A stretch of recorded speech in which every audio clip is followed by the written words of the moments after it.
All right, guys, welcome back to another video where today I'm going to be walking you through how to steal your competitors' traffic with competitor campaigns. Now, you have to make sure that you do competitor campaigns right, otherwise you won't make any money at all with them. But when you do get them set up correctly, you can make a lot of additional money from stealing traffic that your competitors have already paid for. So I'm going to walk you through exactly how to do it with a live example and all of the ad copy, ad groups, and ads required to do so effectively, and I'll get right into it right now. So first of all, we need competitor campaigns. That is the main source of competitor traffic. You can also get competitor traffic through non-brand campaigns, as I've explained in a couple of my past videos, through the nature of Google Ads, non-branded targeting in general, because your competitors are spending on, Meta, Snapchat, TikTok, Instagram.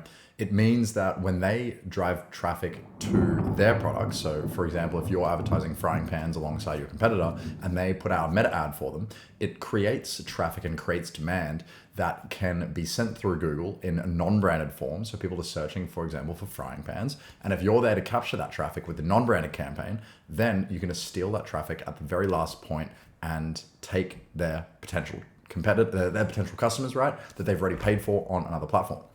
However, competitor campaigns are different. This is when you're trying to steal them and they already know about your competitor, which makes them a little bit more difficult, right? So if someone knows your competitor's brand well and they're searching for your competitor's brand, you really have to try and beat them to be able to steal that customer and convert them, right?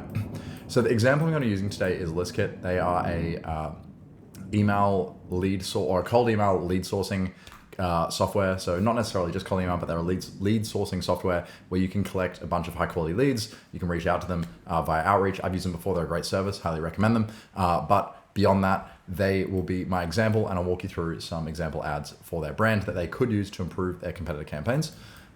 So what competitor campaigns allow you to do is they allow you to capitalize on competitors with an inferior product to yours. So in this case, I think ListKit has the best product on the market compared to their competitors, which are, for example, Apollo, Instantly, ZoomInfo. These are a few examples of competitors who are doing the same thing. They're offering leads and allegedly high quality leads, but probably not as high quality, that you can source from companies of decision makers and with other various attributes and metrics involved. Now, what you can do with these competitor ads is you need to identify your primary USPs in your ad copy to sell the click and then direct them to a comparison or sales landing page. So for example, right, let's say that the big advantage of ListKit, I know one thing that they like to really advertise is that they have triple verified leads. Honestly, I don't know exactly what it means in the case of cold email because I'm not a cold email expert, but I think it just means that they're higher quality leads. And so that is a USP that they have over their competitors here in that they have the highest quality leads, right? Now, they need to make that very clear to their customer in order to buy a click, because you've got to remember that these customers are already searching for these other brands. So if someone's already searching for ZoomInfo, for example, they probably have a good relationship with ZoomInfo. They hold ZoomInfo in a high regard. They know about them and they already trust the brand. So what you have to do here is you really have to work hard to buy the click and to sell the click, I suppose, to get that user onto your site and to even consider your product, right? So you have to highlight exactly why they should go to you instead of the competitor. In this case, it would be the higher quality leads. Now, before we get into the example of the ad itself, I want to show you exactly what we've been able to achieve with another company that we've worked with in the past and we've run a competitor campaign for. As you can see, this is a competitor campaign. This is just one of the competitor campaigns over the course of about a year. You can see it spent $20,000 and returned $53,900 in revenue to 2.58 ROAS. And the break-even ROAS for this brand was around 1.5. So this is a super profitable venture for them. And it made them a whole lot of extra money from targeting these competitor terms, directly targeting competitor brand terms, right? As you can see here, great metrics, great results over the course of a year. Now, if we look at sorry about that. It's storming outside. It's just started storming. I hope you can still hear me. So how do we structure a competitor campaign effectively? This is how you structure it. So you have the campaign itself at the top here. Imagine this is your competitor campaign. And then within your competitor campaign, you have ad groups for each competitor. So each different competitor brand needs a different ad group. Because if you keep them all molded in together, it's going to make it harder for Google to find the right customers and target people effectively. So what we're going to do is we're going to have a separate ad group for each competitor. And then within those, we are then going to have exact match keywords for that competitor's brand name. So for example, if this competitor one here is Zoom info, what we're going to do is the keywords in that campaign and that ad group rather are just going to be Zoom info in square brackets for exact match, Zoom info software, Zoom space info, Zoom info with a couple of spelling mistakes maybe, to make sure that you're just targeting solely the brand name and nothing else. That's why you want to use exact match, and that's why you want to keep them very restricted within the ad groups.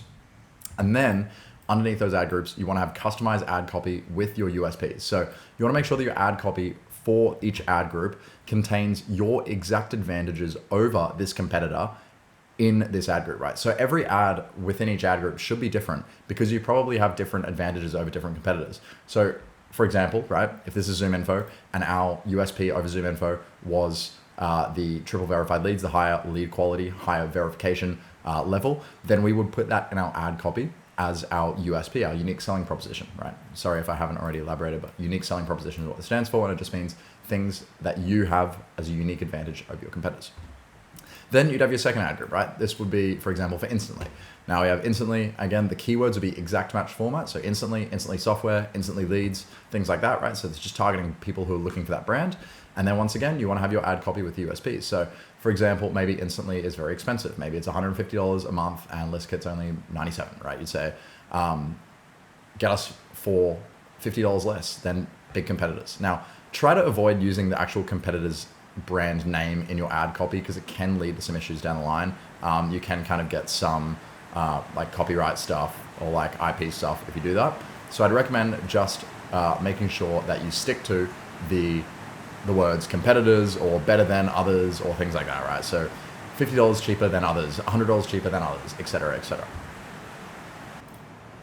All right, now here's an example that I want to show you of exactly what a user would see in one of the ads and what you should aim for when you're crafting these kind of ads. So in this example, a user searches for Apollo IO, so that's a competitor, right? That's a competitor term. And this would be in your keyword section, this would be in square brackets. Now, because I've just used quotation marks here because it's the term itself, but you'd want this in square brackets in your ad groups to make sure that you're targeting exact match. But they search for the competitor name and they get this ad, right? This is an ad that I mocked up for ListKit. It's fake, it's not real. I just kind of edited some headlines here. But for example, I looked at some of ListKit's meta ads and they have this headline here, right? Guaranteed highest quality leads or you don't pay, right? ListKit, guaranteed highest quality leads or you don't pay. That's a pretty good offer, right? If they genuinely do have the highest quality leads and it's higher than all of these competitors, most people would click on this link and click on this ad. This is a very compelling ad, right? It's like, okay, well, this is either going to be the best software I've ever used or I don't pay for it. So like you've sold the click pretty well there. And this is their, again, this is them using a USP over the competitors. So the unique selling proposition here is guaranteed highest quality leads because it's the highest quality or you don't pay. And then it's got a really strong offer. I also recommend including a really strong offer in your title as well.